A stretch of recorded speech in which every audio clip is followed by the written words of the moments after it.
ஸ்ரீ குருப்பியோ நம. ஸ்ரீ மகாபரிவாச்சரணம் மகாபரிவாச்சரணம் மகாபரிவாச்சரணம். இன்னைக்கு தெய்வத்தின் குரல் பாகம் 3ல் ஆயுர்வேதம் என்ற தலைப்பில் பிரிவாக சொல்கிறது மேலே வாசிக்கிறேன். இது பக்கம் 752லேருந்து ஆரம்பிக்கிறது. சஸ்திர சிகிச்சை, ஆபரேஷன் சர்ஜரி என்பது செய்து கொள்ள வேண்டிய வியாதி என்றால் இப்பொழுது இங்கிலீஷ் வைத்தியத்துக்கு தான் போக வேண்டும் என்றாகிவிட்டது. இது இப்போதைய நிலையில் தவிர்க்க முடியாததுதான். ரொம்பவும் ஆச்சாரம் பார்க்கிறவர்கள் கூட காட்ராக்ட் மாதிரி ஏற்பட்டால் இங்கிலீஷ் வைத்திய முறையில் ஆபரேஷன் தான் பண்ணிக்கொள்ள வேண்டியிருக்கிறது. இதிலே இப்பொழுது நாம் கொள்வதற்கில்லை என்றாலும் முன்காலத்திலே நம்முடைய ஜாக்கிரதை குறைவால் ஒரு தப்பு ஏற்பட்டு விட்டது என்பது என் அபிப்பிராயம்.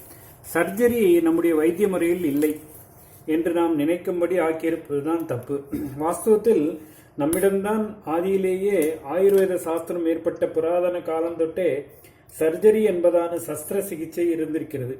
ஆயுர்வேதத்துக்கு 2 பெரியவர்கள் மூலபுருஷர்கள். ஒருத்தர் சரகர், இன்னொருத்தர் சுஷ்ருதர். இவர்கள் எழுதிய சம்ஹிதைகள் தான் ஆயுர்வேதத்துக்கு மூல கிரந்தங்களாக இருப்பவை. சரக ரிஷி என்பது பதஞ்சலியே என தெரிகிறது. அக்னிவேஷ்ய ரிஷி எழுதியதை சரகர் விஸ்தாரம் செய்திருக்கிறார். வாக்படர் எழுதிய அஷ்டாங்க ஹிருதயமும் ஆயுர்வேதத்துக்கு ஒரு அத்தாரிட்டி. தமிழ் பாஷையிலும் அநேக பிராச்சீன நூல்கள் சம்பிரதாயமாக வந்திருக்கின்றன. சரகர், சுஷ்ருதர் என்ற இருவரில் சரகர் மருந்து கொடுத்து குணப்படுத்துவது பற்றி சொல்கிறார். சுஷ்ருதர் சஸ்திர சிகிச்சை செய்து குணப்படுத்துவது பற்றி சொல்கிறார். பிசிஷியன், சர்ஜன் என்று இப்பொழுது 2 பேரை சொல்கிறோம். மருந்து கொடுப்பவன் பிசிஷியன், சஸ்திர சிகிச்சை செய்பவன் சர்ஜன். MBBS என்பதில் 2ம் அடக்கம். MB என்றால் மருந்து கொடுக்கிறவன், மெடிசன் பேச்சுலர். BS என்றால் ஆபரேஷன் பண்ணுகிறவன், பேச்சுலர் ஆஃப் சர்ஜரி. ஆயுர்வேதத்தை நாம் ஜாக்கிரதையாக பூர்ண ரூபத்தில் காப்பாற்றி வந்திருந்தால் ஆயுர்வேத வைத்தியர்களும் MBBS காரர்கள் மாதிரி மருந்து கொடுப்பதோடு கூட சஸ்திர சிகிச்சை செய்வதில் திறமை படைத்தவர்களாக இருந்திருப்பார்கள். ஆனால் சரக சம்ஹிதை பிரச்சாரத்தில் வந்திருக்கிற மாதிரி சுஷ்ருதர் என்ற சர்ஜரி நூல் வராததால் நஷ்டமடைந்திருக்கிறோம். இதில் என்ன பரிதாபம் என்று சொல்கிறேன். என்சைக்ளோபீடியா பிரிட்டானிகா என்ற வால்யூம்கள் பற்றி உங்களுக்கு தெரிந்திருக்கும். அதிலே ஒவ்வொரு சயின்ஸ், சாஸ்திரம், கலை பற்றியும் விவரமாக சொல்லியிருக்கும். 20-30 வருஷத்துக்கு ஒரு தடவை புதுசாக தெரிய வருகிறவர்களையும் சேர்த்து திருத்தி அந்த புஸ்தகங்களின் புது எடிஷன்கள் போடுவார்கள். அதிலே எந்த சயின்ஸ் ஆனாலும் சாஸ்திரமானாலும் அதை பற்றின சரித்திரமும் போட்டிருக்கும்.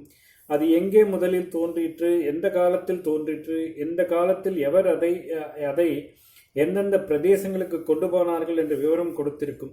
அதில் என்ன போட்டிருக்கிறது என்றால், சர்ஜரி என்ற ரண சிகிச்சை வித்யை இந்தியாவிலேயே முதலில் தோன்றிற்று என்று இருக்கிறது. இங்கே இருந்து அது அரேபியா வழியாக கிரீஸ் தேசத்துக்கு போனதாகவும் அங்கே இருந்து இத்தாலிக்கு பரவி பிறகு ஐரோப்பா பூரா பிரச்சாரமானதாகவும் போட்டிருக்கிறது. இந்த சுஷ்ருதம் என்கிற சாஸ்திரத்தில் நவீன காலத்தில் ஆஸ்பத்திரிகளில் எத்தனை விதமான ரண சிகிச்சை ஆயுதங்கள் உபயோகத்தில் இருக்கின்றனவோ அத்தனை பற்றியும் சொல்லப்பட்டிருக்கிறதாம். புதிதாக கண்டெடுத்த சுவடிகளை பரீட்சித்தும் ரிக்வேதத்திலிருந்து ஆரம்பித்து புராணம், காவியங்கள் முதலியவற்றில் உள்ள கதைகளில் ரோக நிவர்த்தி பற்றி இருப்பவற்றை இதோடு பொருத்தியும் பல அறிஞர்கள் அநேக ஆச்சரியமான சர்ஜரி நுணுக்கங்கள் எல்லாம் நம் பூர்வீகர்களுக்கு நன்றாக தெரியும் என்று காரணம் காட்டி எழுதி வருகிறார்கள். ரிக்வேதத்தில் வீராங்கனையாக இருந்த ஒரு ராணிக்கு யுத்தத்தில் கால் போய் அதற்கு பதில் அஸ்வினி தேவர்கள் என்கிற தேவ வைத்தியர்கள் இரும்புக்கால் வைத்ததாக வருகிறது. வால்மீகி ராமாயணத்தில் அகல்யிடம் தப்பாக நடந்து கொண்ட இந்திரனுக்கு இந்திரியம் போய்விட்டதாகவும் அதற்கு பதில் ஆட்டின் இந்திரியத்தை பொருத்தினார்கள் என்றும் வருகிறது. ஷவனர், யயாதி முதலானவர்கள் வயோதிகம் போய் யவனம் அடைந்ததாக மகாபாரதத்தில் இருக்கிறது.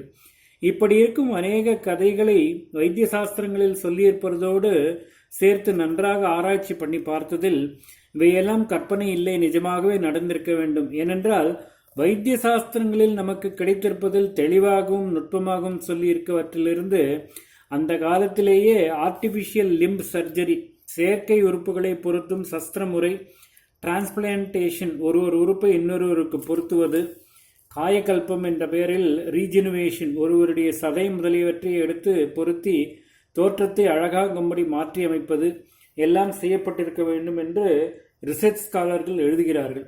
செப்டிக் ஆகாமல் தடுப்பது சர்ஜரியில் முக்கியம். ஆபரேஷன் போது வலி தெரியாமல் மயக்க நிலை மாதிரி இருப்பதும் முக்கியம்.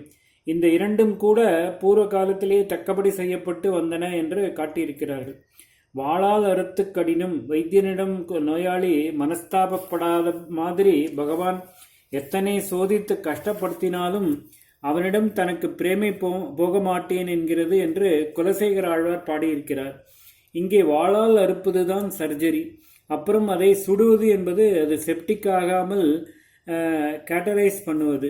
இத்தனை இருந்தும் ஏதோ கட்டி ராஜபிளவை என்றால் அறுப்பது தவிர பிற்காலத்தில் ஆயுர்வேதத்திலே சஸ்திர சிகிச்சை ஏன் நஷ்டமாகி விட்டதென்றால் 2 காரணம் தோன்றுகிறது. என்ன இருந்தாலும் ஆபரேஷன் என்பது ஆபத்து தான்.